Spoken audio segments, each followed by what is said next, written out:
Alléluia. Shalom, shalom. Shalom, shalom, shalom, shalom, shalom. Gloire à Dieu. Amen, amen, amen. Bienvenue, bienvenue, bienvenue.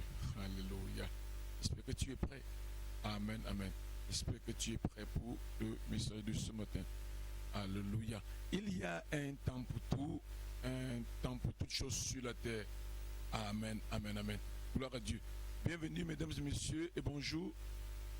Tous ceux qui nous regardent, bienvenue à cette édition nouvelle de votre émission, notre émission Parole d'Impact. Juste le jingle et on se retrouve juste derrière.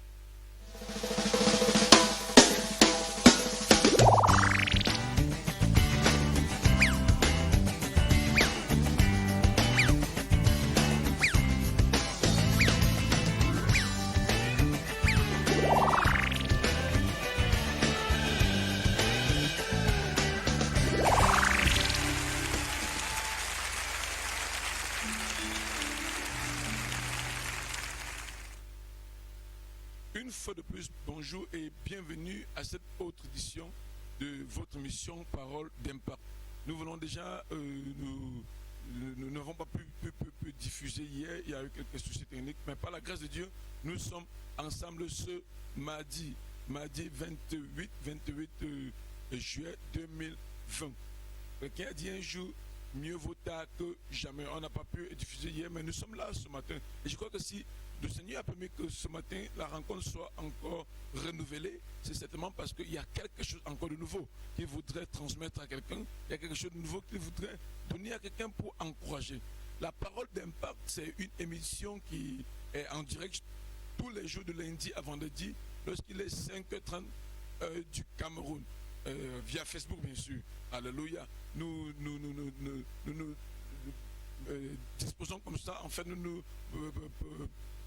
déployons comme ça chaque jour pour pouvoir être en fait ces instruments dans les mains de Dieu pour servir votre glorieuse personne. C'est pour cette raison que nous sommes là ce matin. Et je crois dans le nom de Jésus-Christ que chaque jour, le Seigneur a quelque chose de nouveau à dire. C'est pour ça qu'il dit dans le livre de Lamentation, chapitre 3, il dit les bontés de l'Éternel se renouvellent chaque matin. Alléluia. Donc, je crois que ce matin, une bonté nouvelle est disponible. La chose la plus importante et la plus essentielle, c'est que tu aies aussi la bonne disposition pour pouvoir recevoir la portion qui t'est destinée. Tu es la bienvenue. Prends la peine de partager. Rassure-toi que tes amis ont été connectés. Rassure-toi que tous tes proches ont été connectés. Il est vrai que nous avons eu quelques soucis techniques pendant quelques temps, mais par la grâce de Dieu, ces problèmes ont été résolus. C'est pour cette raison que tu peux remarquer depuis quelques jours, nos directs sont déjà fluides. Alléluia. Nous avons dû rencontrer la structure qui s'occupe de la connexion et elle a revu en fait en termes d'équipement. Nous croyons que maintenant c'est un départ nouveau. Et je crois que si le Seigneur a permis que cela soit rétabli, c'est parce qu'il a beaucoup d'amour pour toi et moi. Alléluia. Et nous bénissons le Seigneur pour cela.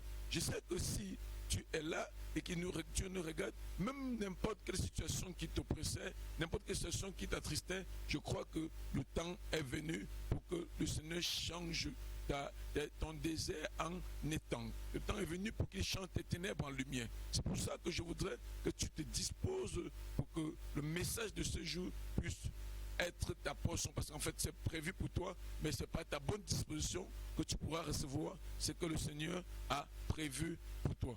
Comme tu es une personne glorieuse, une personne particulière, une personne exceptionnelle, bien-aimé, ne te méprise jamais, ne te prends pas pour n'importe qui, parce qu'en fait, parce qu'aux yeux de Dieu, tu as beaucoup de prix.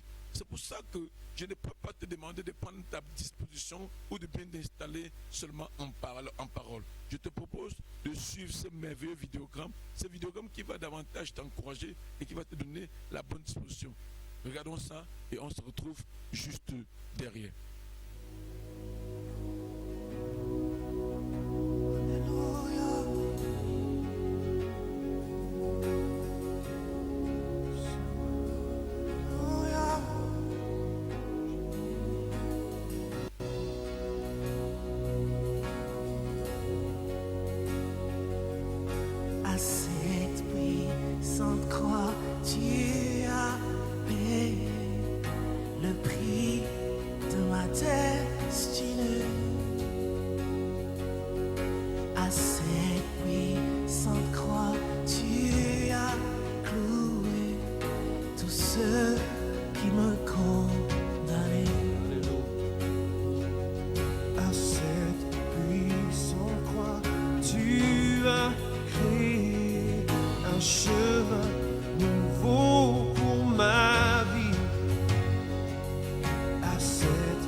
croix, tu as cédé ta vie glorieuse pour moi. J'entre dans ma destinée, j'entre dans mon héritage, j'entre dans ma destinée, mon héritage. J'entre dans ma destinée, j'entre dans ma destinée. Oh oui, roi de gloire, j'entre dans mon héritage. Tu as tout accompli. J'entre dans ma destinée, mon héritage. Oh, oh, oh,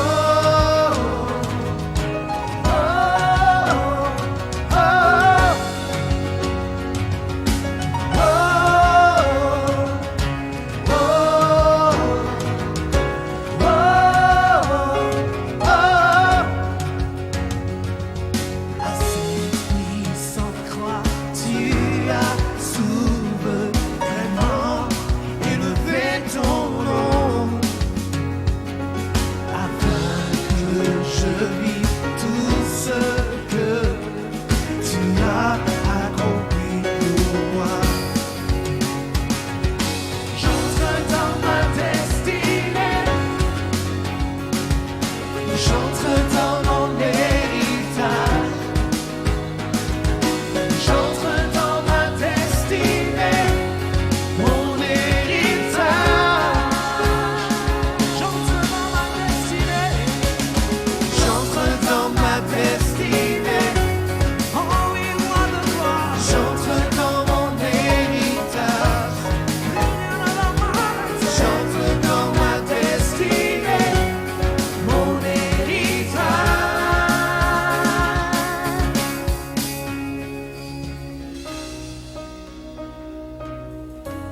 Tu as tout accompli.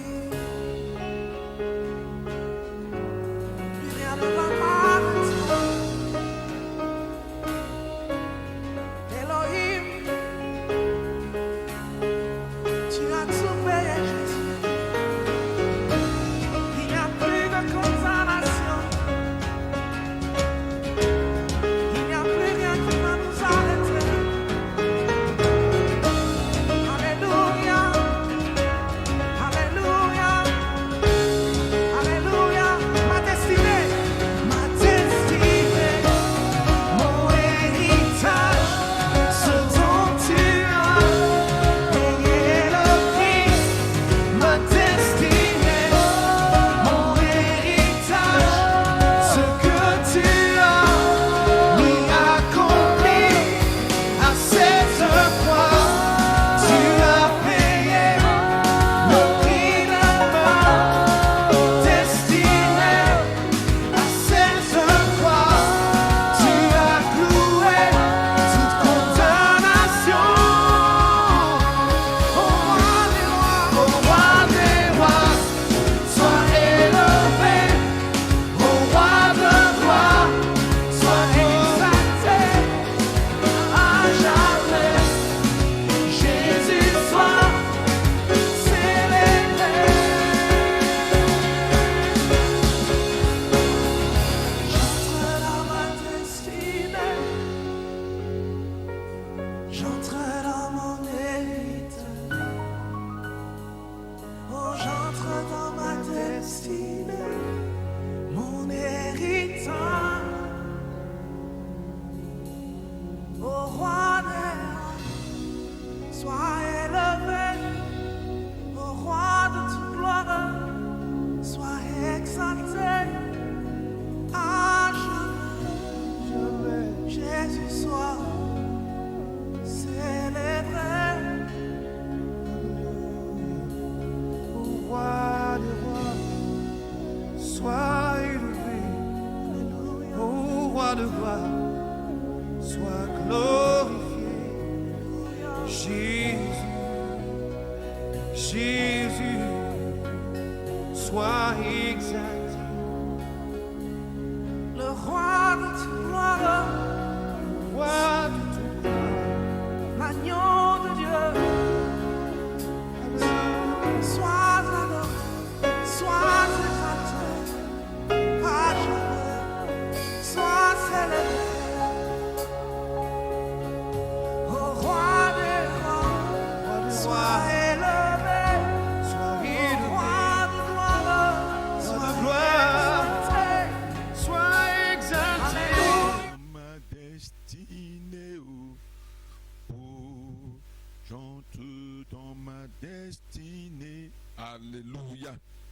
à Jésus-Christ.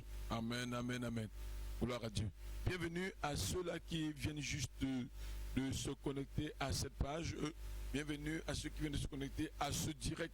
Tu es la bienvenue, toi qui es juste en face de moi. Rassure-toi que tu as véritablement partagé, que tu as amené plusieurs de tiens à être connectés à cette page. Amen, amen. Tu es abondamment béni. Alléluia. Ce matin, nous allons partager sur un texte qui va certainement te bénir. Le thème de ce matin est intitulé « La puissance de la dernière ressource ». La puissance de la dernière ressource. La puissance de la dernière ressource. Et notre texte de partage se trouve dans 1 Roi chapitre 17, versets 8 à 16. 1 Roi chapitre 17, versets 8 à 16. 1 Roi chapitre 17, versets 8 à 16. Je voudrais que nous prions afin de présenter ce moment au Seigneur. Au nom de Jésus-Christ, prions. Seigneur, nous te bénissons ce matin et nous te rendons grâce pour cette occasion nouvelle que tu nous accordes. Seigneur Dieu, nous n'avons peut-être pas pu produire hier, mais tu as permis que nous soyons là ce matin. Je prie afin qu'au nom de Jésus-Christ, que tu disposes les cœurs pendant que ce message va être partagé. Laisse que ton onction et ta puissance soient à l'œuvre, afin que cette parole ne soit pas des discours persuasifs de la sagesse, mais que ce soit une démonstration de puissance et d'esprit. Laisse qu'au travers de cela, Papa, que des vies soient bénies. Laisse qu'au travers de cela, Seigneur, que des vies soient métamorphosées. Seigneur, je supplie et je prie, afin que par-dessus tout, que des vies soient gagnées à toi. Laisse qu'au travers de ceci, Papa, que de façon palpable, que nous puissions voir ta gloire être réelle et manifeste dans des vies. Nous te remettons toute la gloire, Seigneur, pour ce que tu vas faire et pour ce que tu as déjà fait. Au nom puissant de Jésus. Amen, amen. Gloire à Dieu. Gloire à Dieu. La puissance de la dernière ressource. La puissance de la dernière ressource. Alléluia. Gloire à Dieu. Un roi chapitre 17. J'espère que tu as ta Bible, bien-aimé. Un roi chapitre 17, le verset 8 jusqu'au verset 16. Un roi 17, verset 8 au verset 16. J'espère que tu as ta Bible. Je voudrais que tu aies ta Bible en main comme j'ai coutume de te le dire. Alléluia. Amen, amen. Un roi chapitre 17, verset 8 à 16. Est-ce que nous pouvons faire la lecture? Amen, amen. Gloire à Dieu. Dans 1 roi chapitre 8, un roi chapitre 17, verset 8 à 16. Il dit, alors la parole de l'Éternel lui fut adressée en ces mots. Lève-toi, va à Sarepta, qui appartient à Sidon, et demeure là. Voici, j'y ai ordonné à une femme veuve de te nourrir. Il se leva et il alla à Sarepta. Comme il arrivait à l'entrée de la ville, voici, il y avait là une femme veuve qui ramassait du bois. Il appela et dit, va me chercher, je te prie, un peu d'eau dans un vase afin que je boive. Et elle alla en chercher. Il appela de nouveau et dit, apporte-moi, je te prie, un morceau de pain dans ta main. Elle répondit, l'Éternel ton Dieu est vivant, je n'ai rien de cuit. Je n'ai qu'une poignée de farine dans un pot et un peu d'huile dans une cruche. Et voici, je ramasse 2 morceaux de bois, puis je rentrerai et je préparerai cela pour moi et pour mon fils. Nous mangerons, après quoi nous mourrons. Élie lui dit, ne crains point, rentre, fais comme tu as dit, seulement prépare-moi d'abord avec cela un petit gâteau et tu me l'apporteras. Tu en feras ensuite pour toi et pour ton fils. Car ainsi parle l'Éternel, le Dieu d'Israël. La farine qui est dans le pot ne manquera point, et l'huile qui est dans la cruche ne diminuera point, jusqu'au jour où l'Éternel fera tomber de la pluie sur la face du sol. Elle alla et elle fit selon la parole d'Élie, et pendant longtemps elle eut de quoi manger, elle et sa famille, aussi bien qu'Élie. La farine qui était dans le pot ne manqua point, et l'huile qui était dans la cruche ne diminua point, selon la parole que l'Éternel avait prononcée par Élie. Alléluia. Amen, amen, amen. Gloire à Jésus-Christ. La puissance de la dernière ressource. La puissance de la dernière ressource. Amen, amen. Gloire à Dieu. En fait, l'histoire que nous venons de lire dans cette portion de la Bible, ça concerne l'histoire du prophète Élie et de la veuve de Sarepta. Je sais que plusieurs qui ont coutume de lire la Bible connaissent beaucoup cette histoire. Amen, amen. L'histoire d'Élie, le prophète Élie et la veuve de Sarepta. La veuve de Sarepta. Amen, amen, amen. Alléluia. Amen. On dit une femme qui était à Sidon. En fait, Sarepta, c'est à Sidon. Amen, amen. Alléluia. Sarepta, c'est à Sidon. Amen, amen. Ok. La Bible nous dit que Élie est prophète de Dieu. Lorsqu'on lit au premier verset, on dit Élie le Tishbite, l'un des habitants de Galahad. En fait, Élie est un homme qui a vu l'abomination s'accroître au niveau de son pays. En Samarie, le roi Akab, qui était le roi d'Israël, qui vivait en Samarie, on appelle Akab. Akab avait tellement péché contre l'Éternel, avait détourné le peuple tout entier, loin de l'Éternel. Et parce qu'il s'était attaché à une femme qu'on appelle Jézabel. Akab servait les dieux de Baal et les dieux d'Astaté. Et ça fait donc que l'Éternel n'était pas content. Akab avait tué même par sa femme Jézabel, avait tué par sa femme Jézabel les prophètes de Dieu. Et on se rend compte que ceux-là qui étaient considérés comme des sentinelles, plusieurs d'entre eux avaient été tués. Plusieurs d'entre eux avaient donc été tués. Et ayant donc été tués, la Bible nous fait comprendre qu'il y a un homme qu'on appelle Élie. Un homme qu'on appelle Élie. Cet homme, lui, en fait, c'était un homme comme tout autre. Lorsqu'on lit Élie le Tishbite, j'ai regardé un peu dans plusieurs versions, rares sont des versions où on précise le prophète Élie. Amen. On dit simplement Élie le Tishbite. Donc, on se rend compte que c'est un homme ordinaire qui a eu le fardeau pour son pays et qui est entré dans la présence de Dieu à prier.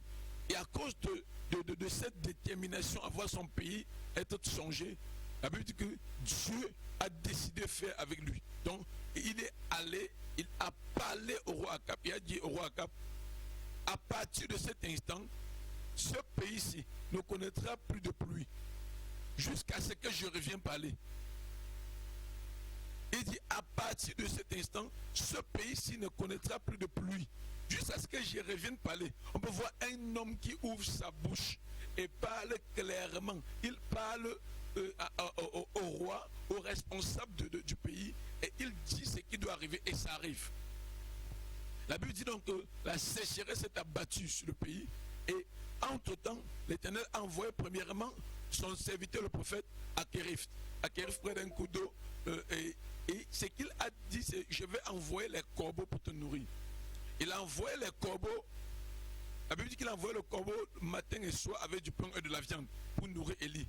Et Élie s'abreuvait de l'eau de la source du torrent. Alléluia. Amen, amen. Donc, comment les corbeaux peuvent venir nourrir Élie? Donc, quand Dieu choisit quelqu'un pour l'utiliser comme son serviteur, il prend soin de lui. En fait, Dieu prend soin de quiconque lui appartient. Amen, amen. Donc, pour dire quoi? Pour dire en fait que quiconque est enfant de Dieu, quiconque appartient au Seigneur, le Seigneur s'arrange toujours à ce qu'il ne manque de rien. Alléluia. Dès lors que la source s'est arrêtée et que le corbeau ne venait plus, et la Bible dit que le Seigneur dit à Élie, l'Éternel dit à Élie, va à Sarepta. Je rappelle que Sarepta, c'est hors d'Israël. Il dit, va à Sarepta. Va à Sarepta. Tu vas aller là-bas rencontrer une femme veuve. J'ai ordonné que cette femme veuve te nourrisse. Il dit, va à Sarepta. Tu vas rencontrer là-bas une femme veuve parce que j'ai ordonné à cette femme de te nourrir. Je voudrais dire en passant que Israël était un pays béni. Ça fait donc que à cette époque, les veuves les plus entretenues étaient les veuves d'Israël. Donc lorsque l'Éternel dit à Élie, va à Sarepta. Sarepta, c'est un pays, en quelque sorte, Sarepta, c'est un village. Sidon, c'est un pays dans les environs d'Israël. Mais seulement, c'est un pays où, c'est un territoire où, en fait, ils sont peu nantis par rapport à Israël. Ça fait donc que les veuves de là-bas sont encore bien plus pauvres. Je voudrais rappeler que les veuves à cette époque, étaient soutenues par le peuple. Donc c'est le peuple qui soutenait les veuves. Les veuves se nourrissaient des dons. Donc lorsqu'on ne leur donne pas, en fait, elles peuvent mourir de famine. Alléluia. Donc ça veut dire, si on ne donne pas à une veuve, elle n'aura pas de quoi se nourrir. On peut comprendre que quelqu'un qui a pour coutume d'attendre des gens est automatiquement la personne, la dernière de la société. Donc les veuves étaient extrêmement pauvres et attendaient tous des gens. Et si tu peux imaginer donc que dans un pays pauvre, à une période de famine, Dieu envoie un homme d'aller chez une femme parce qu'il a ordonné à cette femme de nourrir. Alléluia. Parce qu'il a ordonné à cette femme de nourrir. Je veux dire en passant que cette femme ne connaissait pas Élie. Elle ne connaissait pas le prophète Élie. Mais cette femme n'était même pas israélite. Parce qu'on peut dire que la femme connaissait qui était Élie et que, bon, elle était obligée. Non, Élie était un homme qui sort de nulle part et que Dieu a décidé d'utiliser. Et l'Éternel l'envoie donc se nourrir. En fait, l'Éternel n'envoie pas Élie se nourrir chez cette femme parce que l'Éternel ne peut pas prendre soin. On a vu qu'à Akérit, l'Éternel envoyait le corbeau pour nourrir Élie. Chaque fois que Dieu veut bénir quelqu'un, Dieu s'arrange toujours à mettre ces personnes dans une situation de manque. Et dans cette situation, il l'éprouve. Cette femme était en train d'avoir, avec comme ça sa dernière ressource, son dernier repas, tout ce qui lui restait. Doucement ensemble. La Bible dit que quand Élie arrive chez cette femme, il salue la femme, il dit donne-moi un peu de l'eau. Elle va pour chercher de l'eau. Et quand elle revient, il dit ok, donne-moi un peu de quoi manger. Elle dit carrément que homme de Dieu. En fait, comment elle fait pour savoir que c'est un homme de Dieu? C'est que cette femme sait que personne ne peut venir chez elle si ce n'est un instrument de Dieu. Donc elle avait l'habitude d'attendre des gens. C'est-à-dire que quand les gens viennent pour lui donner parce qu'elle était veuve, elle savait que si telle personne vient chez moi, c'est que c'est un instrument de Dieu. Donc c'est pour un homme de Dieu. Donc pour elle, l'homme de Dieu n'était pas celui qui prêche ou celui qui fait. Homme de Dieu, c'est celui qui pouvait venir avec le message de Dieu. C'est un message qui peut être un paquet de nourriture, c'est un message qui peut être peut-être une parole, de tous les cas, de façon générale, en tant que veuve, comme elle attendait des gens, elle savait que chaque personne qui venait était un instrument dans les mains de Dieu pour la bénir. Mais cette fois-ci, celui qui vient ne vient pas pour lui donner physiquement, mais pour plutôt réclamer physiquement. Mais elle a su discerner que non, chez moi les gens ne viennent pas n'importe comment. Ceux qui viennent sont certainement des gens qui viennent de la part de Dieu. Quelqu'un dit, la Bible dit dans le livre de Hébreux 11 que certains ont souvent logé des anges chez eux sans le savoir. C'est pour ça que cette femme savait que n'importe comment si quelqu'un me rend visite, ce n'est pas le fait du hasard. Et elle a dû discerner et l'homme de Dieu lui a demandé, je voudrais que tu fasses d'abord ma part. Parce qu'elle a dit, tout ce qui me reste, c'est un peu d'huile et un peu de farine pour faire un peu de gâteau, après, pour manger mon fils. Après quoi, nous allons mourir. Donc c'était en fait son dernier et son tout dernier repas. Et c'est dit après quoi on va mourir. C'est simplement parce qu'elle s'est rendue compte que depuis plus tôt, personne n'est venu lui rendre visite. Elle avait coutume de voir des gens venir lui donner de quoi se nourrir et elle n'avait jamais eu le tout dernier repas.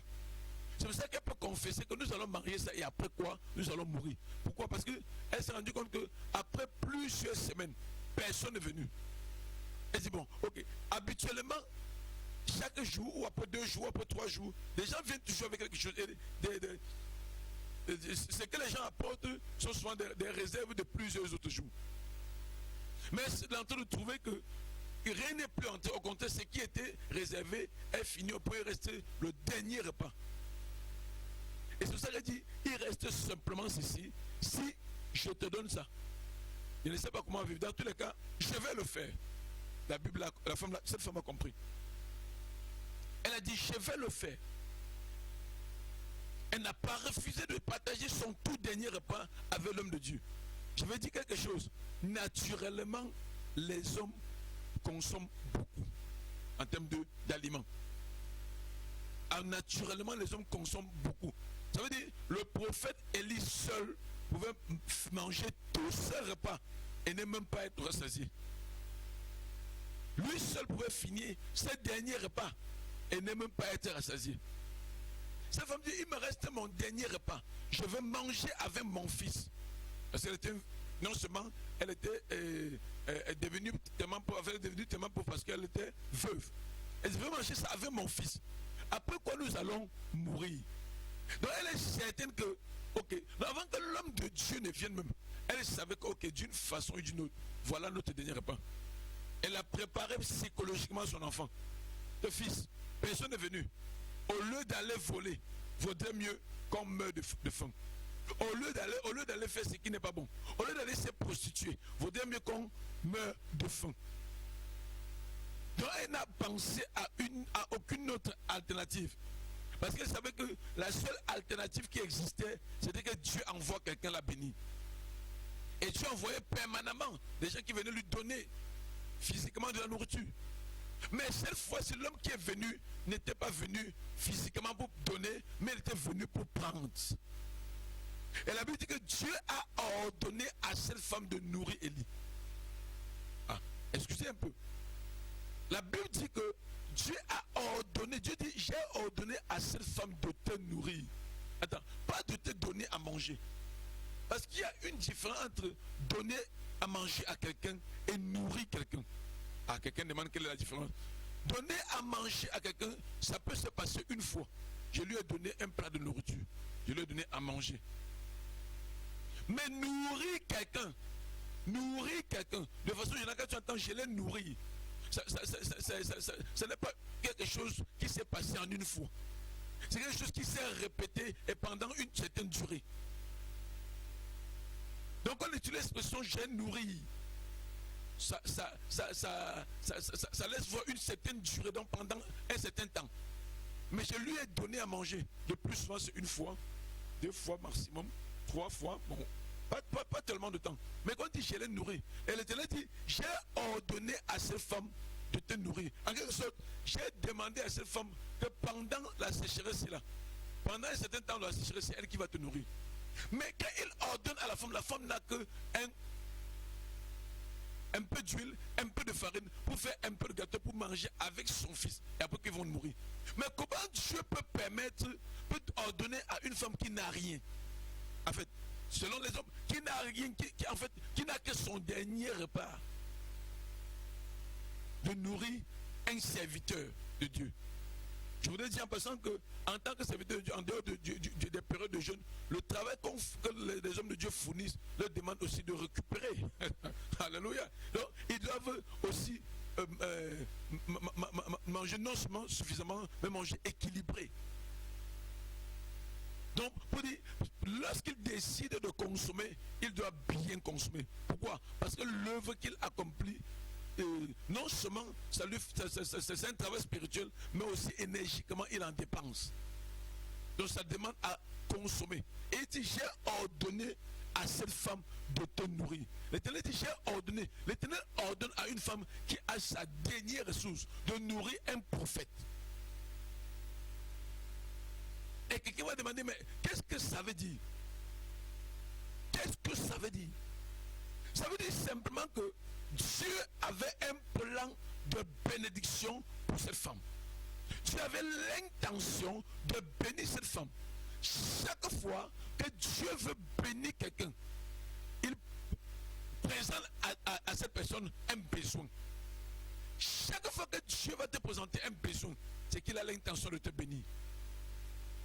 Quel que soit l'endroit où tu te trouves, chaque fois que Dieu te présente la nécessité de satisfaire un besoin, ça peut être dans ton église, ça peut être au quartier où, je ne sais pas qui, quelqu'un vient, il est dans un quelconque besoin.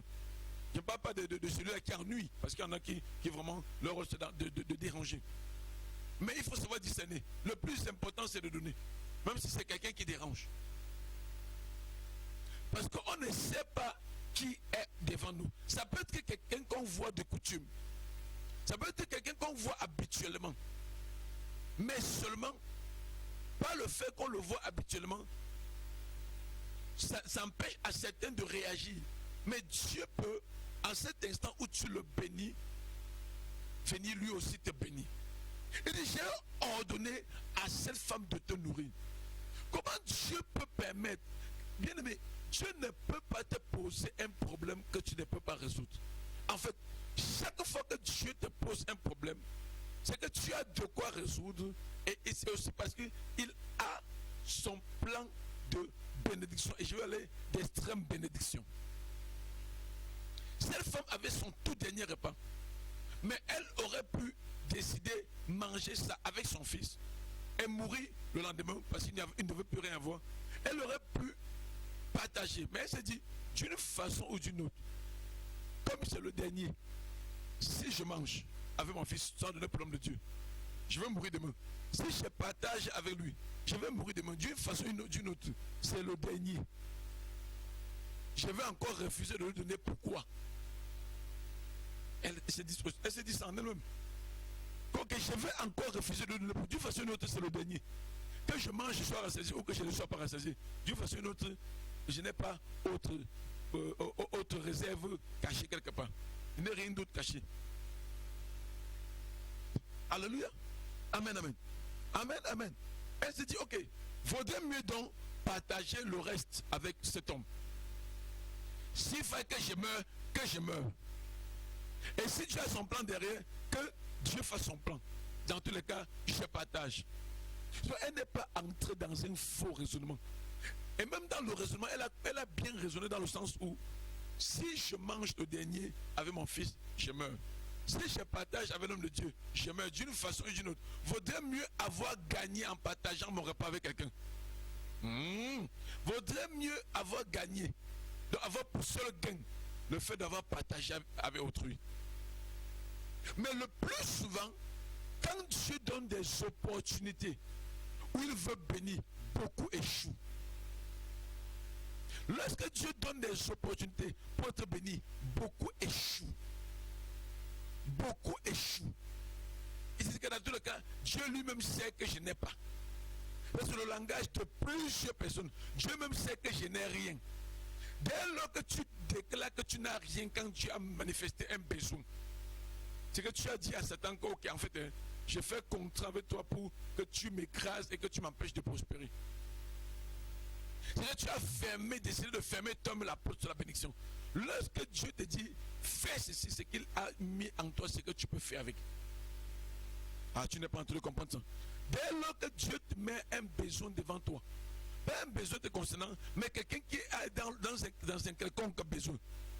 Lorsqu'il présente un besoin auprès de toi, c'est qu'en fait tu es la personne la plus qualifiée à résoudre ce problème. Tu n'as pas compris? Je reprends encore. Lorsque Dieu met au devant de toi un besoin quelconque, quel qu'il soit, c'est que en fait tu es la personne qu'il a choisie. C'est que tu es la personne qu'il a choisie pour bénir. Cette femme a été choisie par l'Éternel. Élie ne le connaissait pas. Élie était à Kérif. Et Dieu a dit, va à Sarepta. J'ai ordonné à une veuve. Élie a dit, mais papa, tu dis veuve. Je sais que les veuves les plus pauvres sont celles de Sarepta. Mais Élie a obéi. Et il est parti. Et cette femme aussi, dès qu'elle a vu Élie, elle a parlé. Et quand Élie lui a dit, fais ma part, elle a obéi aussi. Voilà comme cette femme ayant obéi, la Bible dit que depuis, pendant qu'elle a porté le prophète lui a dit, à partir de ce jour, dans ton pot, il ne manquera plus jamais d'huile.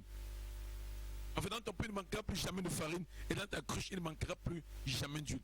L'homme de Dieu a déclaré comme ça. Il déclarait comme ça de la part de Dieu. Il a parlé ainsi de la part de Dieu. Il a ouvert la bouche. Il a parlé ainsi de la part de Dieu. Il a parlé de la part de Dieu. La Bible dit que pendant 3 ans et 6 mois, cette femme n'a pas manqué, comme l'homme de Dieu l'avait déclaré. Comment est-ce qu'un petit repas peut permettre que pendant des années, la Bible dit que la maison n'a pas été pleine. C'est que les gens veulent souvent attendre à ce que la maison se multiplie. Là, c'est que tu es un Chanel. Un homme de foi, c'est que quand Dieu a dit ça, ça se matérialise. La Bible dit que l'homme de Dieu a déclaré que à partir de maintenant, tu ne vas plus jamais manquer. Et dès lors, la même cruche était là, le même pot était là, mais chaque jour, elle allait dans ce pot, elle puisait la farine, elle allait dans ses cruches, elle puisait de l'huile, et elle faisait des gâteaux, et elle mangeait. Et chaque jour, elle partait au même endroit. Ce n'est pas dit que les pots de farine sont montés, non. Le même pot qu'elle lui a donné toute la farine ne se vidait jamais. De la même chose, de la même façon, quand tu te disposes à donner ou à soutenir l'œuvre de Dieu ou à aider quelqu'un qui est dans un quelconque besoin, ou tu t'arranges à être donné, parce que la Bible a dit, Jésus m'a dit au travers de l'apôtre Paul, il y a plus de bonheur à donner qu'à recevoir. Quand tu te disposes à être un donateur, quelqu'un qui a coutume de donner, quelqu'un qui ne donne pas pour te faire connaître ou pour te faire voir, mais parce que tu aimes et que tu as de la compassion pour les autres. Quand tu te disposes à être un donateur, bien aimé, même si ton compte bancaire ne s'augmente pas, ton compte bancaire ne va jamais se vider. Ton amen ne sort pas. Même si ton compte bancaire ne s'augmente pas, ton compte bancaire ne va jamais se vider. Et chaque fois, tu auras un besoin plus grand de soutien. Dieu pourvoira toujours de telle sorte que ses besoins soient satisfaits. Nous sommes ensemble. Quelqu'un veut voir ce matin? La Bible dit que la même cruche dans laquelle il y avait le peu de farine, le peu d'huile, pardon, et le même pot dans lequel se trouvait le peu de farine. Chaque jour, elle allait y puiser. Chaque jour, elle allait y puiser. Quelqu'un était-il entré dans sa maison avec quelque chose? Non. Le prophète était-il entré dans sa maison avec quelque chose? Non. Mais la simple déclaration de l'homme de Dieu dans cette maison, ça a permis que ce pot et cette cruche soient des fabricants, des instruments, soient des machines pour fabriquer l'huile et pour fabriquer la farine. Tu n'as pas compris? Ça ne finissait jamais. Ça ne diminuait jamais. Tu imagines que tu as 10 litres d'huile dans ta maison pendant 3 ans et demi.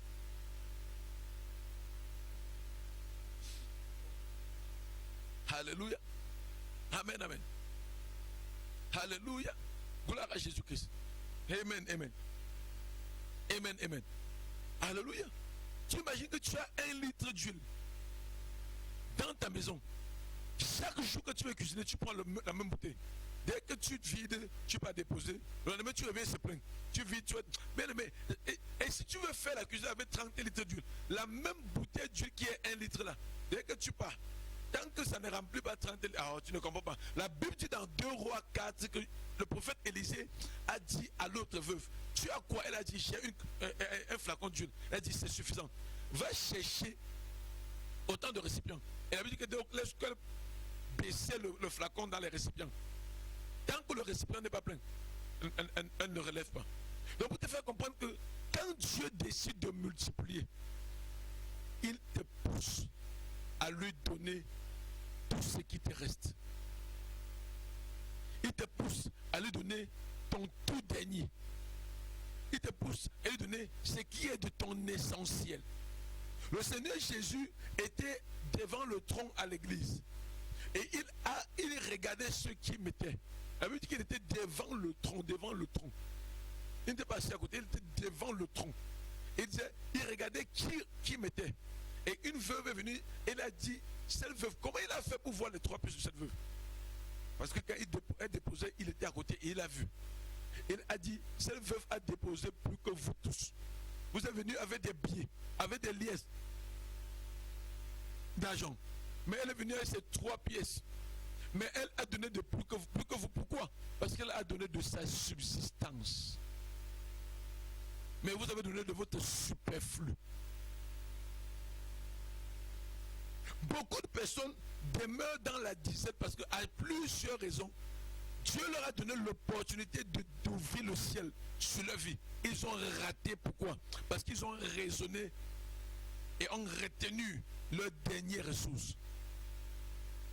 Jésus-Christ le Seigneur le dit dans le livre de Matthieu 10 à partir du verset 41. Je préfère qu'on lise ces 3 versets-là, tu vas comprendre, ça va te bénir.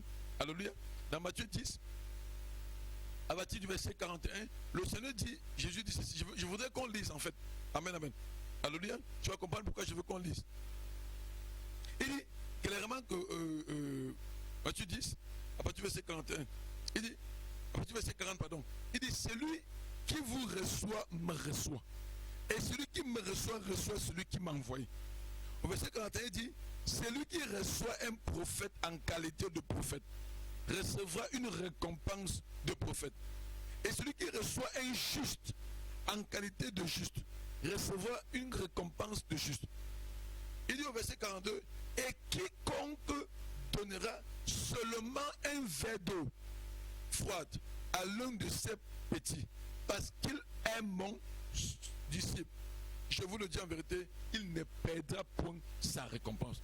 Celui qui donnera, quiconque donnera seulement un verre d'eau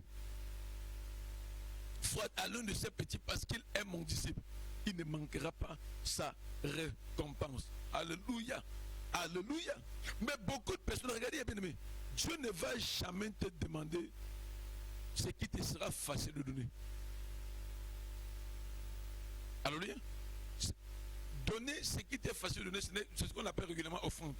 Oui, tu arrives à l'église, tu donnes. Ou bien peut-être quand tu as un peu de superflu, tu aides quelqu'un au quartier avec, c'est bien. Là, tu glorifies Dieu avec ça, c'est bien. Ça bénit Dieu, ça connaît Dieu, quand c'est une habitude. Mais quand Dieu veut changer ou métamorphoser ta vie, il va te dire, ce que tu as, donne-le-moi. Il va te dire, ce que tu as, donne-le-moi. Qu'est-ce que tu as? Donne-le-moi. Donne-moi ce que tu as. Donne-moi ce que tu as. Give me. Donne-moi. Donne-moi ce que tu as. Parfois, c'est un bénémoine, on dit que ce que j'ai là, c'est insignifiant devant Dieu. Non. C'est même ça qu'il veut. C'est la dernière ressource, c'est même ça qu'il veut. Parce qu'il ôte la dernière farine, il ôte la dernière huile pour donner l'abondance d'huile. Ah, tu n'as pas compris. Il ôte la dernière huile, il ôte la dernière, en fait, la dernière portion d'huile, la dernière portion de farine, parce qu'il veut donner l'abondance. Mais il faudrait que tu sois libre toi-même de lui donner. Il faudrait que tu sois libre de lui donner. Il faudrait que tu sois libre de lui donner. Tant que tu n'es pas libre toi-même de lui donner, bien aimé, c'est que tu n'es pas prêt. Dieu n'est pas un braqueur, ni un voleur, ni non. Tout ce qu'il veut, c'est que tu sois libre de le faire. Qu'est-ce que tu fasses, tu le fasses avec joie. Donc il dit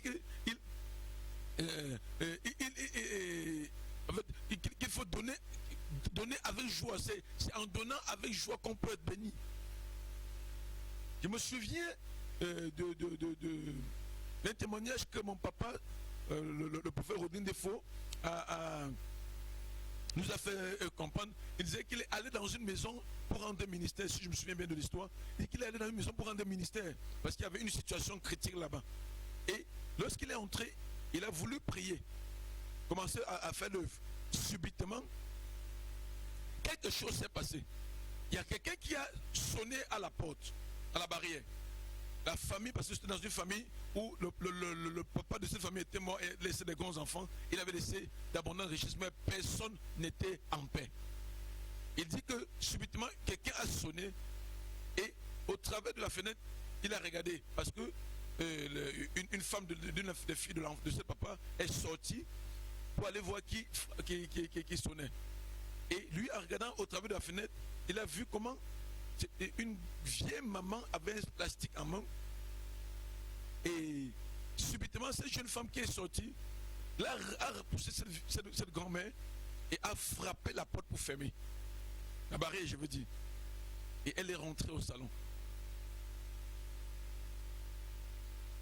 Pendant qu'elle rentrait, le Saint-Esprit a dit à mon papa, cette femme vient de chasser un ange. Lève-toi et pas, ne prie plus ici. Lorsque cette jeune femme entre, mon papa lui demande, c'était qui? Que c'est une vieille femme comme ça qui vient demander un peu de sucre pour manger son tapioca. Est-ce que c'est... Pardon, c'était je l'ai chassé. Un papa qui est venu nous distraire qu'on veut faire les grandes choses. Mon papa leur a dit, vous venez comme ça de chasser l'ange de Dieu.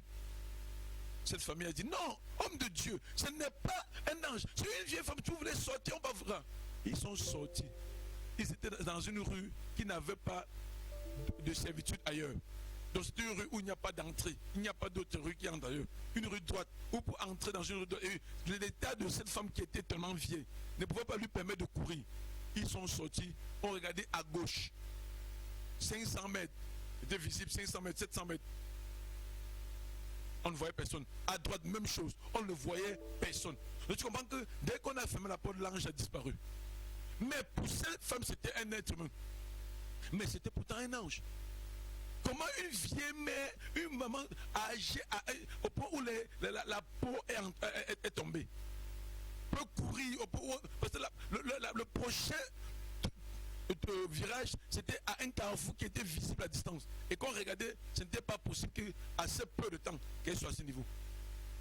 L'ange avait disparu. Donc tu vois, Dieu voulait bénir cette famille. Et Dieu a envoyé son ange avec le visage d'une vieille femme malheureuse et sale. Et ces gens-ci ont raté l'occasion. Parce qu'ils étaient égocentriques. Parce qu'ils étaient égoïstes extrêmement. Et mon papa est sorti, selon l'instruction du Saint-Esprit, il est parti. Parce que quand on est homme de Dieu, on ne fonctionne pas selon les émotions. Et mon papa, waouh, lui, très bien placé pour enseigner même cela. Amen, amen. Donc pour dire, il est sorti. Il est sorti, il est parti. Selon que l'Esprit de Dieu lui a dit, vas-y, tu ne peux plus rien faire ici. Ils ont perdu ce qui était la clé pour leur bénédiction. Et plus je perds les occasions comme ça. La Bible dit dans le livre d'Hébreux qu'ils ont parfois abrité, reçu des anges chez eux sans les savoir, sans le savoir. Et dès que tu entres, tu vois une couple qui n'avait jamais enfanté. Quelqu'un vient et il les reçoit. Subitement qu'ils partent, l'année suivante, ils ont des enfants. Je vais comprendre, je parle d'Abraham dans Genèse chapitre 18. La Bible dit que quand les anges sont venus, ils ont mangé. Mais la Bible ne nous dit pas que c'était les anges au départ. C'est plus tard pour que nous comprenions que c'était les anges. C'est quand Abraham les reçoit. Parce qu'au début on dit 3 hommes sont venus. C'est quand Abraham les reçoit que par la suite on dit les anges de Dieu sont. Donc les sommes que Abraham a reçues et qu'il leur a données. La Bible dit que ces gens ont dit l'année prochaine, la même période, la femme aura un enfant. Je veux dire à quelqu'un que ce que tu donnes à Dieu, même si elle semble être tout ce que tu as, ne regarde jamais. Ne pense jamais que Dieu peut te demander ce que tu n'as pas. Chaque fois qu'il te donne une opportunité de donner, c'est qu'il a te présenté une occasion de te bénir. Ou encore, chaque fois qu'il te donne une occasion de donner, c'est qu'il a te présenté une opportunité de recevoir ta bénédiction. Tu peux rater. Tu peux aussi saisir. Tu peux rater. Tu peux aussi saisir. Ne laisse jamais quelqu'un entrer dans ta maison et ressortir sans avoir mangé quelque chose. Et s'il n'y a rien à manger, fais l'effort de donner au moins de l'eau à boire. Tu ne manqueras jamais ta récompense. Et si c'est ton dernier repas, partage cela avec lui. tu es en train de provoquer l'abondance ou encore la surabondance dans ta maison en faisant ainsi. Ne raisonne pas lorsqu'il ça concerne le donner. Ne mets pas ta tête à réfléchir sur quoi que ce soit. Laisse simplement que ton cœur ou ton âme soit disposé à agir comme il faut que tu agisses. La veuve de Sarepta a eu la bénédiction pendant 3 ans et 6 mois. Les gens ont tendance, encore quand on donne à Dieu l'autel de Dieu, encore quand on dépose sur l'autel de Dieu, c'est une machine à sous. Non. Ce n'est pas une machine à sous. C'est au-delà d'une machine à sous. Tu vois des gens qui vont dans les comment ils appellent ça? Amen, amen. Dans des casinos, ils mettent de l'argent et ils jouent des choses, C'est ça qui s'appelle machine à sous. Ils disent que non, quand je vais venir déposer sur l'autel de Dieu, c'est tellement mon argent va se multiplier. En fait, d'une façon ou d'une autre, quand tu déposes, tu te connectes, Dieu multiplie. Mais le plus important, c'est que tu ne le fasses pas parce que tu veux être béni, mais tu le fasses parce que tu veux glorifier Dieu, parce que tu veux honorer Dieu, parce que tu veux respecter les principes de Dieu. Dès lors que tu le fais, tu ne peux pas manquer ta bénédiction. Et Dieu bénit à plusieurs dimensions. J'ai vu des gens qui sont épargnés des accidents pas possibles à cause du fait qu'ils sont des gens qui savent donner. J'ai vu des gens avoir l'abondance sur leur vie parce qu'ils sont des gens qui savent donner. J'ai vu des gens voir les choses être déclenchées positivement dans leur vie parce qu'ils sont des gens qui savent donner. Quand est-ce que Dieu veut te bénir? À tout moment. Quand? À tout moment. Chaque instant, c'est un instant de bénédiction. Mais c'est maintenant à toi de savoir saisir cela. Chaque moment qui se présente à toi, c'est un moment de bénédiction. Mais c'est à toi de savoir saisir cela. Je me souviens dans ce ministère, quand nous étions encore au début, on avait coutume d'aller faire la location des chaises pour compléter le peu de chaises que nous avions. Mais un jour, nous avons eu un peu d'argent et nous avons décidé d'aller acheter les chaises dans une église. Ah, tu ne comprends pas. Acheter les chaises dans une église. Et nous l'avons fait. Mais je vous assure, à la gloire du Seigneur Jésus-Christ, le nombre de chaises que nous avons eues quelques temps après avoir donné ces chaises à cette église, c'était le nombre que nous avons donné peut-être x3 ou x4. Nous manquions des chaises, nous louons les chaises pour compléter le peu que nous avions. Mais nous avons pris le peu que nous avons pour acheter nos chaises. Nous allons aller offrir à d'autres églises. Et le Seigneur a multiplié le nombre de chaises par au moins 3 ou 4 en peu de temps. Pourtant, pendant un temps plus long que cela, nous louons les chaises. Je veux te dire à quelqu'un que ne raisonne pas quand il s'agit du donner. La Bible dit qu'il y a plus de bonheur à donner qu'à recevoir. Ça veut dire quoi? Il y a plus de bonheur à donner qu'à recevoir. C'est-à-dire que celui qui donne est toujours dans le bonheur. Ça veut dire quoi? Qu'est-ce qui peut le rendre bonheur? S'il faut un peu aller simplement, bonheur c'est bonheur, bonheur, bonheur. Donc bonheur, bonheur. Ça veut dire qu'à chaque heure, il recevra la bonté de quelqu'un. Je pense ça vraiment en français facile pour que tu comprennes. Lorsqu'on parle de celui qui donne a plus de bonheur, c'est-à-dire qu'il ne peut pas manquer parce que ça va toujours venir. Tu ne peux pas être quelqu'un qui donne sans recevoir. Non, tu vas toujours recevoir. Mais que ton intention soit toujours de donner. Quelqu'un qui apprend à donner un peu, se retrouve en train de recevoir beaucoup et ça le pousse à donner encore beaucoup et ça l'amène à avoir encore plus. Donc, au fur et à mesure que tu augmentes en termes du donner, tu dois toujours recevoir davantage. Alléluia. C'est pour ça que celui qui trouve du bonheur, de la joie à donner, va se rendre compte que sa façon, son niveau de soutenir, d'aider les gens, va augmenter. Pourquoi? Parce qu'il aura toujours de quoi aider les gens. Mais celui qui attend toujours, bien aimé, doit toujours être dans la tristesse. Pourquoi? Parce que comme il ne donne pas, son donner ne pousse pas à ce que ça vienne. C'est qu'il souffre toujours pour avoir, pour recevoir. Il n'arrive pas. Sois un donateur.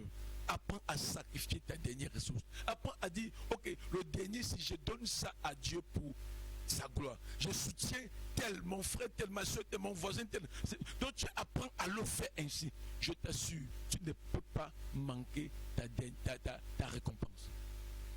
La dernière ressource a une très grande puissance selon laquelle elle appelle sur toi la bénédiction à l'extrême.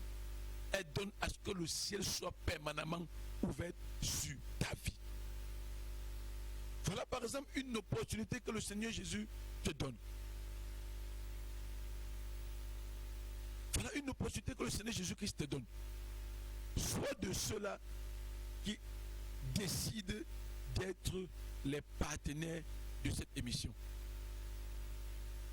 Vous voyez, nous sommes en train de diffuser comme ça tous les jours lorsqu'il est 5h30.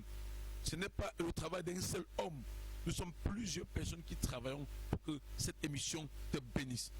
Nous sommes plusieurs qui travaillons pour que cette émission te bénisse. Alléluia. Nous sommes plusieurs qui travaillons pour que cette émission te bénisse. Il y a des techniciens, un caméraman, le technicien de mélange vidéo, le technicien de son. En fait, ils sont là. Ils sont des techniciens. Et pour que ça passe comme cela, ou que ce soit fluide, comme tu vois, on se déploie. Et nous voulons aller dans une échelle un peu plus grande. Une échelle plus grande, pardon. Et nous voulons que tu sois partenaire à ce programme. C'est une opportunité que le Seigneur te donne. Tu es permanemment béni par les messages que nous diffusons tous les jours. Et nous voulons aller dans une échelle un peu plus grande. Alléluia. Tu peux te connecter à cela. Tu peux dire, j'appelle ce numéro. J'envoie quelque chose via ce numéro. Ça dépend de toi. Mais connecte-toi quand il y a une occasion de donner. C'est une opportunité que Dieu te donne pour être béni. Je vois Dieu te bénir. Au nom puissant de Jésus-Christ. Je vois le Seigneur te bénir. Le donner n'est pas jouer avec cela. Ne pas blaguer avec cela. Alléluia. Prends cela au sérieux. N'importe comment, Dieu fera tout pour que tu puisses jouir de sa bénédiction. La Bible nous dit que cette femme, pendant 3 ans et 6 mois, n'a pas manqué. Mais est-ce qu'il y a eu d'autres entrées? Non. C'est juste que le peu qu'elle avait s'est multiplié. Lorsque tu es quelqu'un qui sait donner le peu que tu as, c'est que tu es en train de taper la table de multiplication. Et ceci, ce n'est pas par 1, ce n'est pas par 2, ce n'est pas par 3. Selon les Écritures, c'est au minimum par 100. Parce que dans Genèse 26, ça veut dire que Isaac a sémé, il a récolté 100 fois plus. La Bible dit dans le livre de Marc 10, le verset 28, il dit qu'ils ne reçoivent au centuple. Donc on comprend que c'est minimum par 100. Donc c'est que tu donnes, c'est que tu soutiens, c'est que tu sacrifies, c'est que tu offres par amour pour Dieu. Que ce soit dans ton assemblée, que ce soit en soutenant quelqu'un à côté de toi, pas quelqu'un parce que tu comptes qu'il va t'aider demain, mais quelqu'un que tu sais qui ne peut pas t'aider demain. Quelqu'un sur qui tu ne donnes pas parce que tu attends quelque chose. Là, tu apprends à donner. Tu es en train de s'aimer et tu ne peux pas manquer ta récompense. Voici une occasion que Dieu te donne aussi de donner. Tu peux dire, je me connecte, je deviens partenaire de cette émission, Parole d'impact. Je voudrais m'arranger à ce que cette émission puisse aller dans une sphère encore plus grande. Tu dis, j'appelle, j'envoie ma contribution, je soutiens. Et tu ne peux pas manquer ta récompense. Tu ne peux pas manquer ta récompense. Il dit, si quelqu'un donne un seul verre d'eau à l'un de mes disciples, il ne manquera pas sa récompense. Saisis cette opportunité et je crois que Dieu va te bénir. Au nom de Jésus-Christ. Amen, amen. Gloire à Jésus-Christ. Alléluia. Nous allons prier pour ce message. Prier pour toi au nom puissant de Jésus-Christ. Prends la position qui te plaît et nous allons prier. Seigneur, nous te bénissons encore ce matin et nous te disons glorieusement merci pour ce que tu as fait. Seigneur, merci pour cette parole qui a été relâchée. Merci parce que tu mets dans le cœur de quiconque nous a écouté une attitude du donner. Seigneur, pour ceux qui le faisaient déjà, donne que cela soit encore plus, prendre une autre ampleur. afin qu'ils soient de véritables et de réels donateurs. Seigneur, Dieu, donne que, à l'issue de cela, oh Dieu, que ta gloire paraisse dans leur vie et qu'ils puissent davantage avoir de quoi donner, et que de tout cela, qu'ils expérimentent la multiplication dans chaque aspect de leur vie. Seigneur, je prie, donne-leur d'expérimenter la chose au nom puissant de Jésus-Christ. Amen, amen. Gloire à Dieu. Bien-aimé, partage au maximum ce message si tu as été béni. Partage au maximum. Mais rassure-toi que tu fais partie des abonnés de cette page. Demain, nous allons nous retrouver lorsqu'il sera 5h30 heure du Cameroun. Rassure-toi que tu fais partie des abonnés, de telle sorte que quand la vidéo sera diffusée, que tu aies la notification pour savoir exactement l'apôtre Francis Taladefo est en direct. Alléluia. Je suis l'apôtre Francis Taladefo, votre humble serviteur. Donnons-nous rendez-vous demain lorsqu'il sera 5h30 heure du Cameroun. Et s'il y a n'importe quel problème, faites signe, appelez et on va vous recevoir. Je rappelle que mon numéro WhatsApp, c'est le 677 81 34 69, dans le premier numéro qui est au bas de l'écran. Rendez-vous demain, 5h30. Shalom.